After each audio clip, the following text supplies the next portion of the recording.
Call this meeting to order. Determine if there's a quorum. Commissioner Wardlaw, Commissioner Vasquez, Commissioner Nettleton, Commissioner Flores, and myself. We have a quorum. Commissioner Nettleton, would you lead us in the Pledge of Allegiance, please? Pledge allegiance to the flag of the United States of America and to the republic for which it stands, one nation, under God, indivisible, with liberty and justice for all. Approving the minutes. Move. Second. Commissioner Wardlaw, man. Sorry about that. It's okay. You want to answer? It won't We have a motion, Commissioner Nettleton, second, Commissioner Flores. All those in favor? Aye. 5-0 vote. Citizens' comments? There was none. Approving subdivision plats, ma'am? There is none. Approving certificates of compliance? There is none. Approving monthly reports from elected officials? Move. Motion, Commissioner Nettleton, second, Commissioner Flores. All those in favor? Aye. 5-0 vote. Approving bills for payment? Move. Have a motion, Commissioner Nettleton, second, Commissioner Wardlaw. The Whitehead, the bill that we paid in, was it, I saw it, but I didn't see it in there. I saw it across the desk. I have no idea. It was like this week or Friday. Okay, so we'll put it on the next meeting. That'll work. Commissioner Flores said, were you wanting to add something? Excuse me? Were you going to add something for the bills? Roy was working. No, I'm not. No, Okay, we're not ready for that one. I was, but we're not ready. Okay. And just, we had paid, the Little League or the people that had come in and done the All-Stars some money from Hot Tax. We actually, this morning, received a check for $654.36 that Mr. McQuarrie brought in that they did not spend out of Hot Tax money. We have a motion, Commissioner Nettleton, second, Commissioner Wardlaw. All those in favor? Aye. 5-0 vote. Presenting monthly treasurer's report. You have a notebook, right? Mhm. Good morning, Commissioners. Morning. This one will require some action, approval. The most remarkable thing on this report is, again, our investments. You said we've done about 22,000, 22,823.07. and that is up from what we used to get of what? In the last 2 months, $4. in the last 2 months, we probably made more in the last 2 months than we did in 20 years. Good job. Motion to approve. I have a motion, Commissioner Nettleton, second, Commissioner Flores. All those in favor? Aye. 5-0 vote. Budget adjustment, transfer $900 from office supplies line item to travel and training line item to attend final trainings and conferences for fiscal year 18. Motion to approve. Motion. All right. I have a motion, Commissioner Flores, second, Commissioner Vasquez. All those in favor? Aye. 5-0 vote. Presenting monthly county auditor's report. Morning. Welcome back. Is there any questions on the expense approval report? How long did it take you to grow the beard before you were done? Oh, this is Was it the whole time? No, this is taken down about a third. It was more with the Tom Oh, Hanks. wow. There you go. Well, like Commissioner Nettleton said, welcome back. Thank you so much. Thank you. Any questions on this one? Motion to approve. Motion, Commissioner Nettleton, seconded by Second. Commissioner Flores. All those in favor? Aye. 5-0 vote. Item 13, budget adjustment transfer $1,400 from office supply line item, travel and training line item for judge and staff to attend legislative update training. Move. I have the money. Yes. Second. I have a motion, Commissioner Flores, second, Commissioner Wardlaw. All those in favor? Aye. 5-0 vote. Budget adjustment transfer $208.16 from office supply line item, travel and training line item to pay for mileage for civil process seminar in Rockwall, Texas. Motion. Motion, Commissioner Wardlaw, second, Commissioner Flores. All those in favor? Aye. 5-0 vote. They did clear up in this last legislative session the use of some of that money the JPs have out of their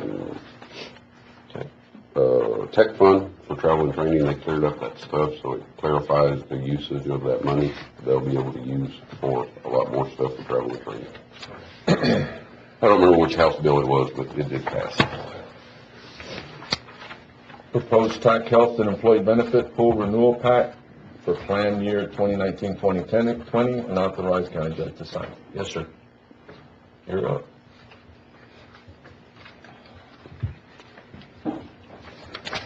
Morning, Judge, Commissioners. Morning. All right. All right, so we got here today just the TAC fee renewal, health, dental, life vision renewal for Valverde County. Just kind of want to start off, you might have in your packet, there's a packet that was probably printed out. I'm just going to go through this renewal letter, which has pretty much all the details on what your renewal rates are going to be. But just some kind of highlights from our, for plan year 2019, the projected trend for medical and prescription for plan year 2019-20 is projected to be about 7.5%. That's going to be the inflation on medical costs. For the pool as a whole, the needed increase for the pool came out to 2.7%, which is almost which was a little bit better than last year's. Last year's needed increase for the whole pool was 2.8. All right, so we're running well below trend, below that 7.5%. Based off your claims were looking pretty good. There wasn't too many outstanding and very high ongoing high claims for the last 12 months. So your health plan, like I said, the needed increase for the whole pool was 2.7. For Valverde County, we're going to need to, your rate's going to go up 1.5%, which comes out to $7.50 per employee on the employee only. That's how much it goes up on the employee only premium. What is the employee family about the same? Yes, sir. Everything goes up 1.5%. Yes, on all the claims. On all the. And the dental went down. And the dental went down 22 cents. almost 2%. Yes, sir. So, the life that you offer to your employees, for your active and the retiree lives, remain the same as well, and the vision as well. All the rates have stayed the same. Okay. So, any questions or anything? I know every year I ask the same question, but I mean the rate for employee and family at $1,200 a year that's steep.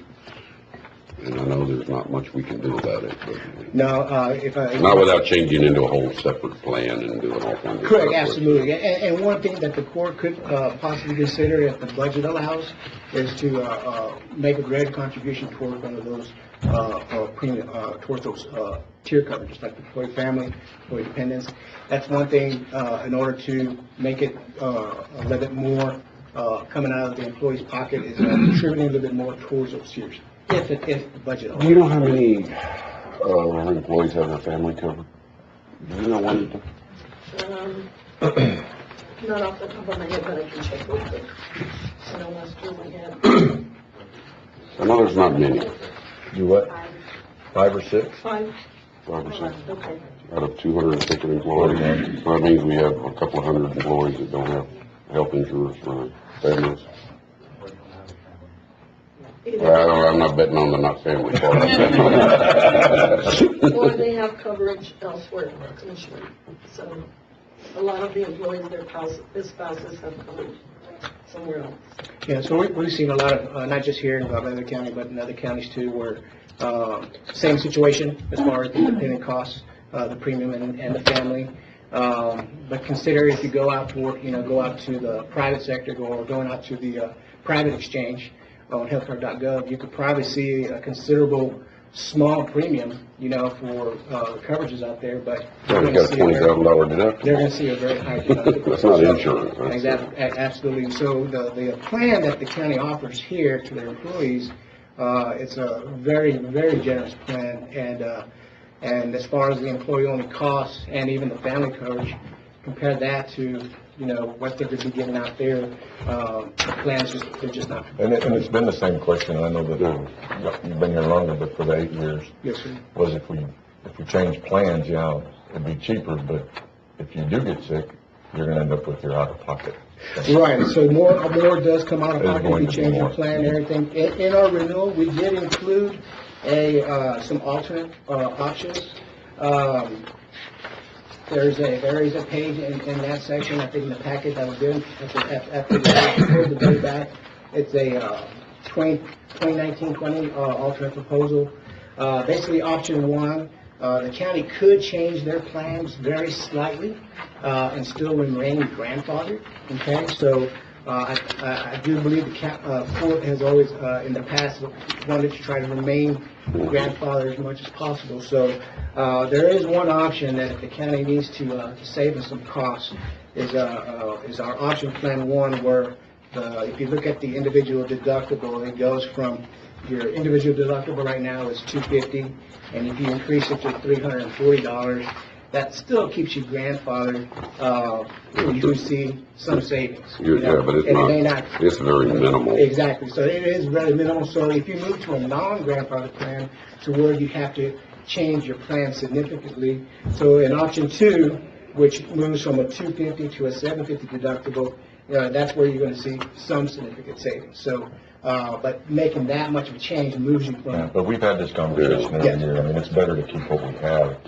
Do we have the ability, wanting to, if we did a survey of our employees, how many of their family members actually have coverage?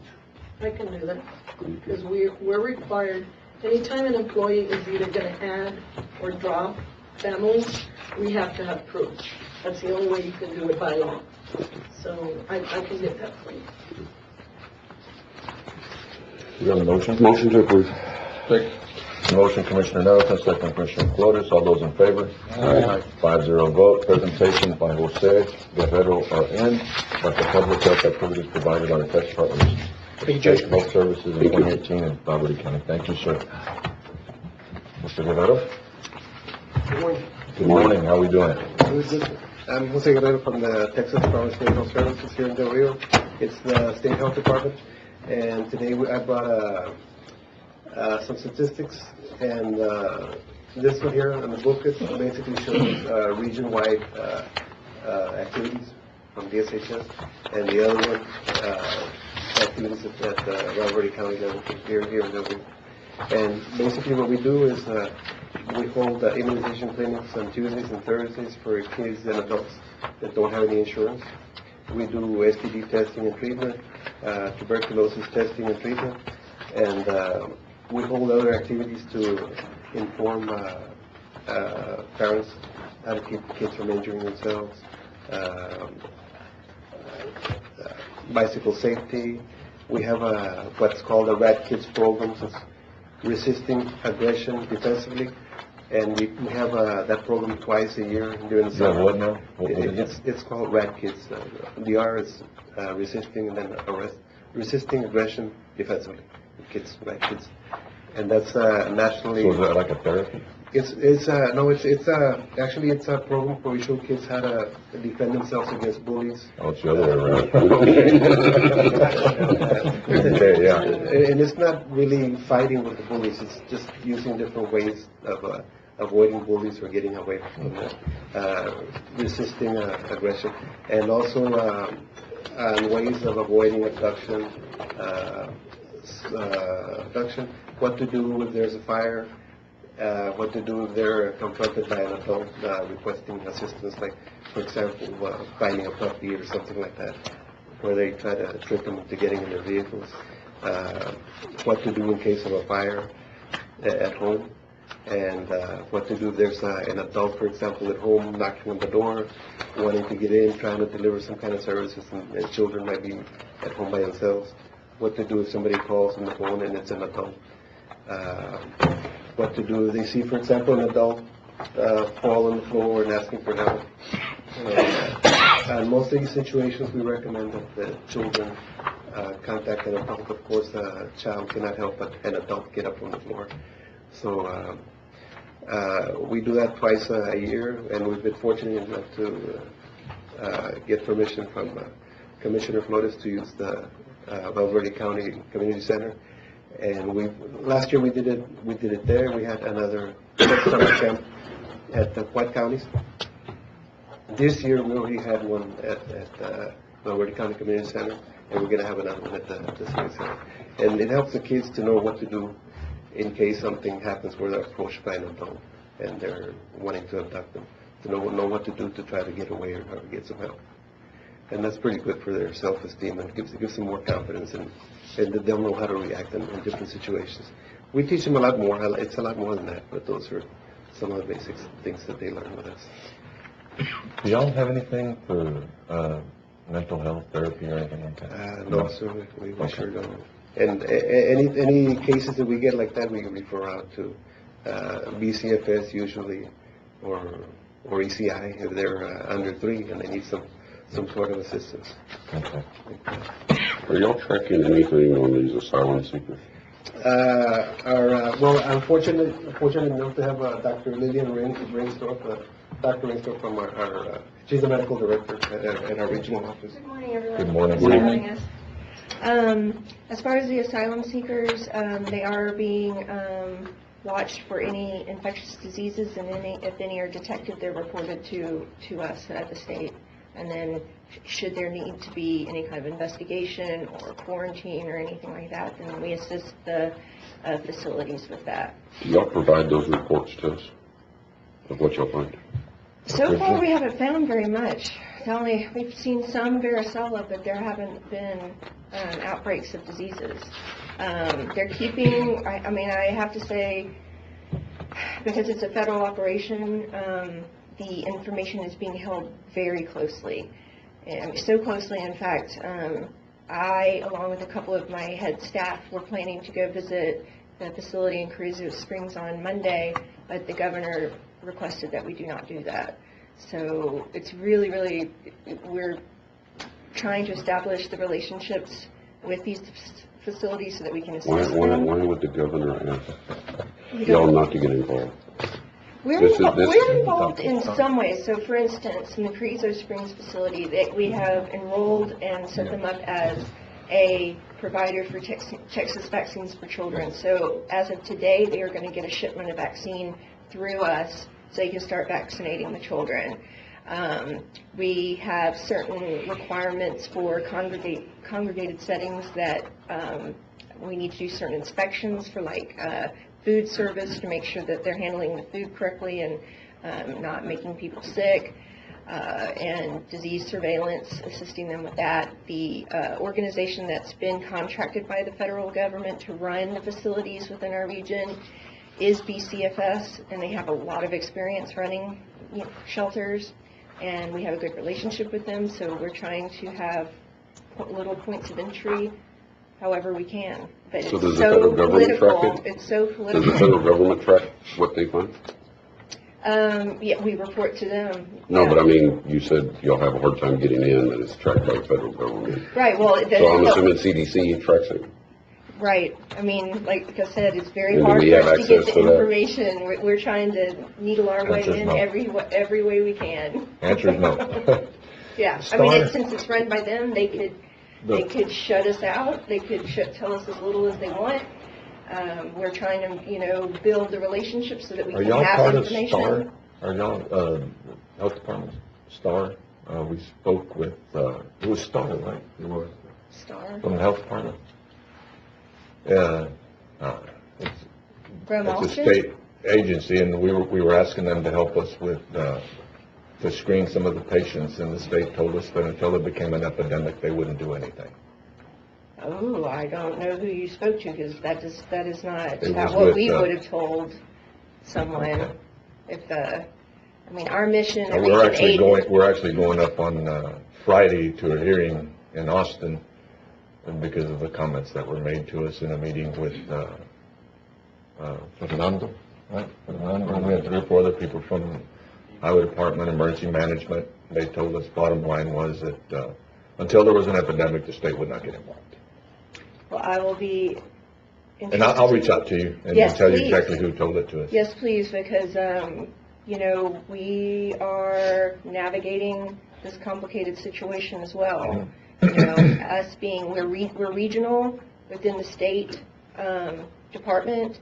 The feds are running the asylum seeking housing, Yeah. so they can, as I said, they can tell us as little or as much as they want. So we're really trying to do our jobs, and It would appear to be that the state would want to know what's going on. we do. I can't speak for why the governor told us that. He didn't tell us directly. So just we're feeling it out. Okay, what about the ones that already got out in, or what is it, or, the ones that have already been released into the, Well, the family units. the family units and stuff? They've gotten health screenings and their vaccinations up to date, and then they're released into the community and then asked to find a medical home. The other deal was We we'd send asked, when we know of where people are being released, for instance, because our region, Region 8, which includes Val Verde County, we have 28 counties. And we have several detention facilities that have been utilized for family asylum seekers for several years, out in Karnes County and in Dilley. And we have very good working relationships with them. And so when we have a disease, we're usually, if it's a serious disease, it's tuberculosis. The other ones we see, the second most common is chickenpox. They work with us very closely, and we do interjurisdictional transfers. So we know where the person's going, or the family unit, notify the health department in the receiving jurisdiction, so then they can then pick up the care and the follow-up and make sure that the treatment's completed wherever that person goes. We have had that established for years with Dilley and Karnes. This new facility in Carrizo Springs, this is brand new, and we're trying to build the relationships from scratch. And so we don't have all of that in place yet. we've asked the hospital here and even the Border Patrol, instead of taking the individuals to the hospital, maybe they could set up a clinic or something at the Border Patrol. That way we don't have one agent for every person there, and then we can't get anybody else into the emergency room. And the hospital's been willing to, well, they said they would be willing to look at it that way, because I think if something was to go wrong, there's only two quarantine areas, or 2 quarantine rooms at the hospital. Would that be something y'all might be able to help us with, get set up? Well, we've been talking, our emergency preparedness group have been talking, because that's the problem, is you have to pull out 2 Border Patrol people to bring them to the hospital, and that's 2 Border Patrol agents out of service, basically, to watch somebody at the hospital. So if there's some way to do it at the facility, so that's something that we're in talks with, because if we I'd actually we're spoke not, with Dr. Lane. we do know the countries where these people are coming from, and we know what diseases are there. There's nothing currently that's terrifying us.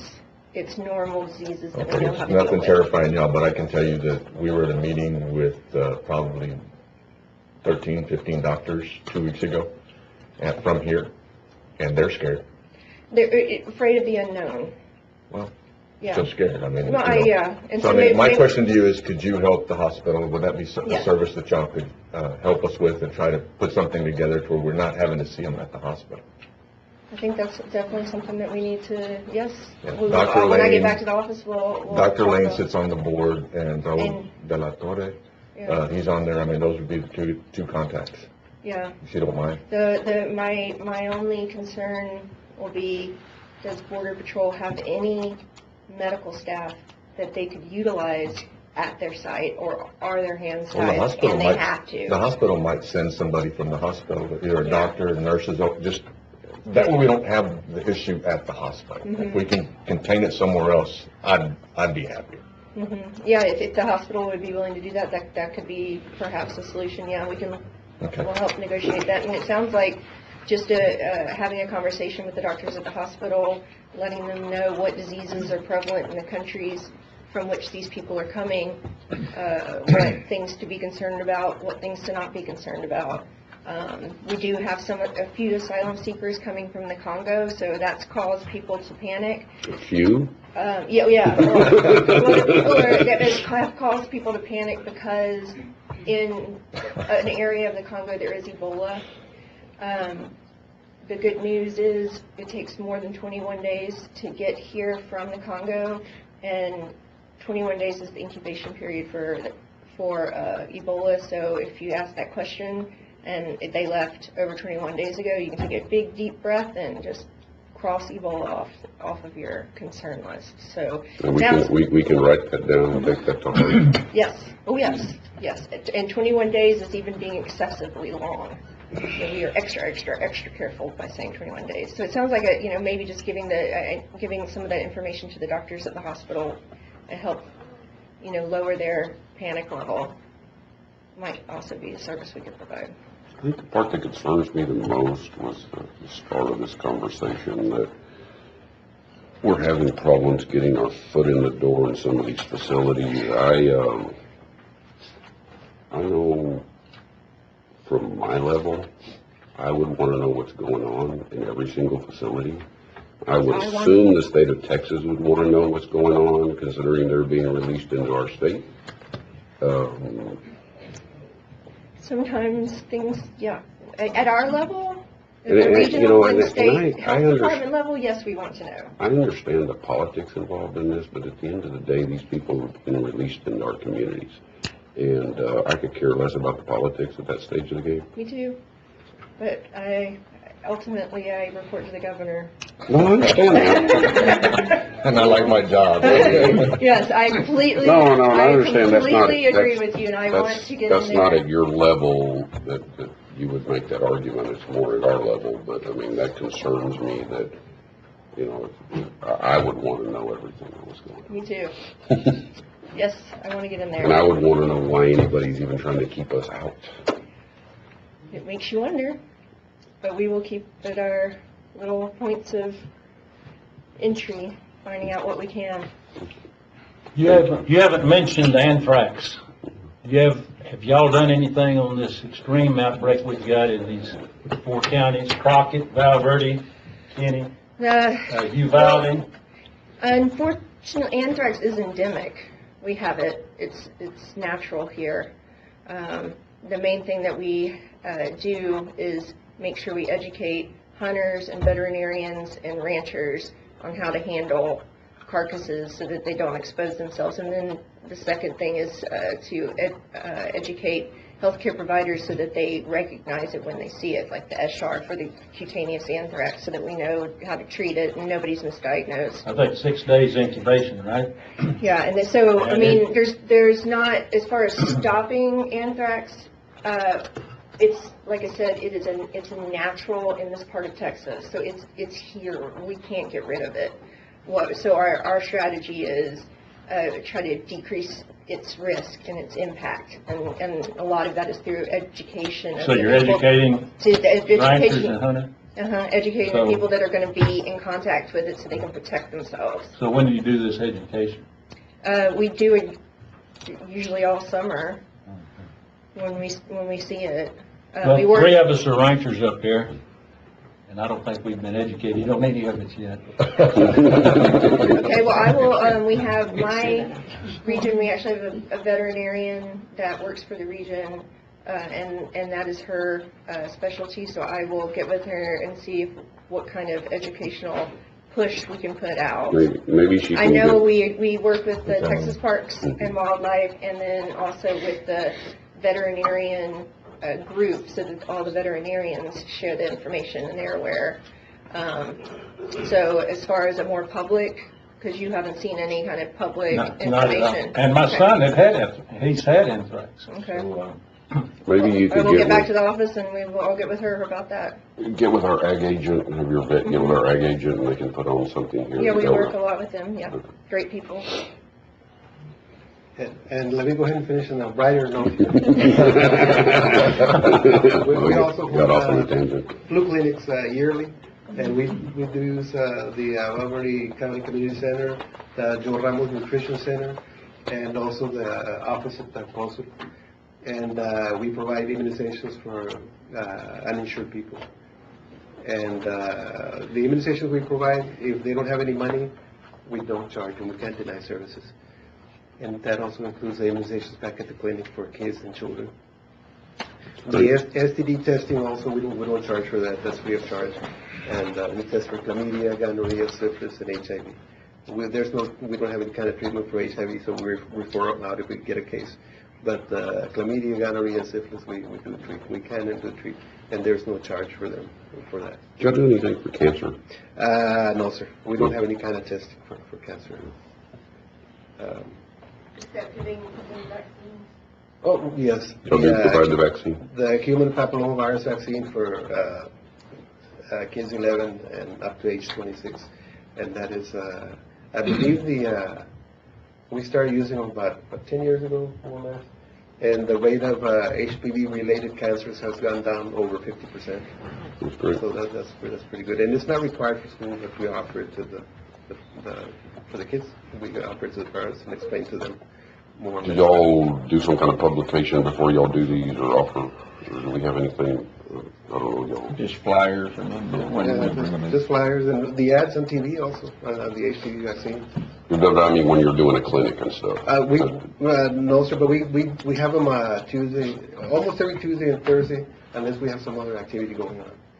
And we do them at our clinic is located at the easiest to remember, I guess, it's the food stamps office. It's right behind there. They added a section there in the back of the building, and that's where we're located. That, could we get something maybe with the employees, for them to come in and do a presentation to our employees? Sure.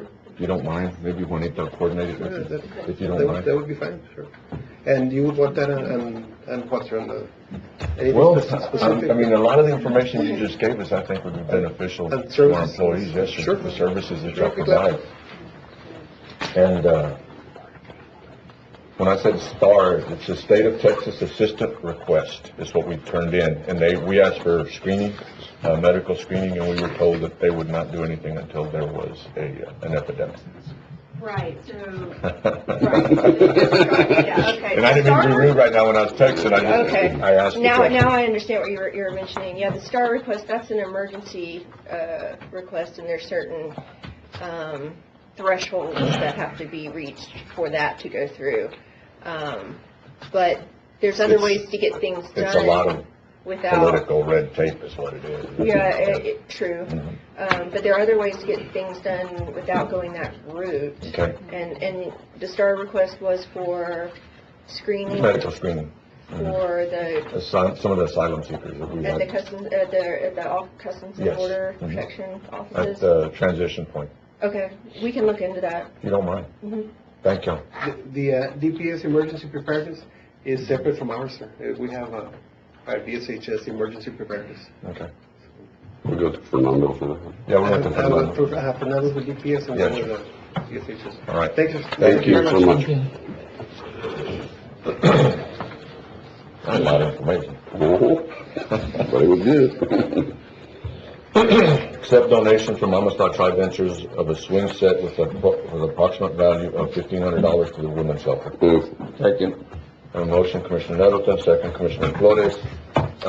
Amistad Tri Ventures, it's Dr. Antonio Veronica Cadena, Jim and Amy Perry, Rusty and Clay Seawalt, and Sylvia. Have a motion, have a second. All those in favor? Aye. 5-0 vote. Accept donation of up to $5,000 from Texas Community Bank for the purpose of purchasing furniture to be used at the new battered women's shelter. Move. Second. Have a motion, Commissioner Flores, second, Commissioner Nettleton. All those in favor? Aye. 5-0 vote. On this tax collection service, it's the Linebarger account. It's set, when we done it, we had a 3-year, and then it was set to be renewed. I didn't know whether y'all want to go out for proposals again. or Motion to renew. Renew? Yeah. Second. Have a motion, Commissioner Nettleton, second, Commissioner Flores. He beat you, Commissioner. All those in favor? Aye. 5-0 vote, and we'll get a new contract back and get it to the court. Judge, were you going to cover the collection contract, the JP collection contract? That would be part of the Linebarger, No, that's a separate contract. is it? Oh, but that's tax collection, so Yeah. that wouldn't cover, but it is a separate contract. We'll bring it back. Can we bring it back? We still got time for that? Oh, yeah. Okay, thank you. Authorizing county judge to sign Texas CDBG 7216-075, San Felipe Pastures Waterline Tank Project and Vega Verde Road First Time Water Improvement Waterline Project Self-Monitoring Review Certification Form. Move. A motion, Commissioner Nettleton, second, Commissioner Wardlaw. All those in favor? Aye. 5-0 vote. Item 21, Texas CDBG 7218075, draw number 8 for San Felipe Pastures, and it's going to be the water line project, requesting $51,020.47 for core and main water line piping, invoice number K604854, and authorize county judge and county auditor to sign Form A-203. Move. Second. Motion, Commissioner Nettleton, second, Commissioner Flores. All those in favor? Aye. 5-0 vote. Item 22, Texas CDBG 7218026, Ridgeline Waterline Project, draw number 10, requesting $8,774.48 for core and main material, invoice number K604616, and authorize county judge and county auditor to sign Form A-203. Motion to approve. Second. Motion, Commissioner Flores, second, Commissioner Vasquez. All those in favor? 5-0 vote. Aye. Update on Family Violence Center construction. Oh, done. Good morning, Judge, and Morning. court. What's going on? And everybody else. All right, we met with the Quad County, who operates the women's shelter, Monday, and they started moving yesterday. So, our maintenance department is helping them move. They should be done by the end of this week, and then next week we can focus on any furniture that may be needed, and we can use the donations to purchase that furniture, and then also the children's swing set. The landscaping company is continuing to work on it, and they'll be done by Friday as well. Other than that, I believe our IT department is addressing one or two issues that we had on the cameras and telephones. Other than that, they're ready to go. Are there any residents in the old shelter? There was one family. So they were gonna accommodate them, just schedule them whenever they're ready to move them over. So, but I would expect them by Friday or Monday morning, they should be fully operational. Great job. Okay. Thank you. Got it. Item 24, bid submissions of 2019-2020 to define term purchases of commodities and services such as fuel, road construction materials, uniforms, janitorial, pest control, HVAC maintenance, and beverage service. So move. Second. Motion, Commissioner Nettleton, second, Commissioner Flores. All those in favor? Aye. 5-0 vote. On these here, do we need to bring them to the court for him to go out for purchase, or can we just go ahead and go out and bring us back the proposals? That way we make a decision on the proposals. So it depends on the purchasing policy. I think the policy lets you do that, right? If we can I look don't at think it. there's anything that says that we have to bring it to court Now that way we wouldn't to have to have wait. permission to go out for Right. it, right? Okay, we'd look at it. Okay. I'll take a look at it. I don't. Nettleton, Flores, all those in favor? Aye. 5-0 vote. Item 25, monthly lease agreement with Pitney Bowes to provide mass mailing postage service for county court at law. Renewal to their service, be a 3-year service, and that's a little less than what the one they had. Would it be cheaper for us to do a central mailing, just one system?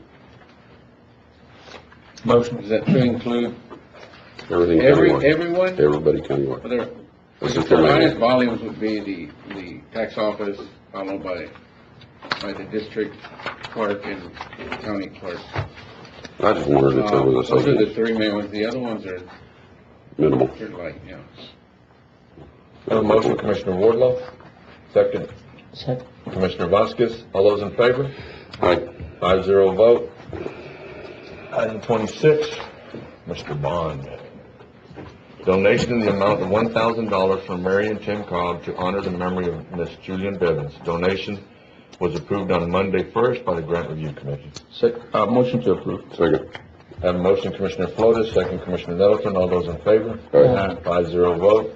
Item 27, purchase more Augie curved easel signs Jesus Christ, for the children's area at the cost of $729.12. That's including shipping, to be paid from the library's office supply account. Don't we still have money left in that bond? Yes. We do, Can we take it out of there? we can. I'll make a motion to approve to take it out of the bond. Second. I motion Commissioner Nettleton, second Commissioner Flores.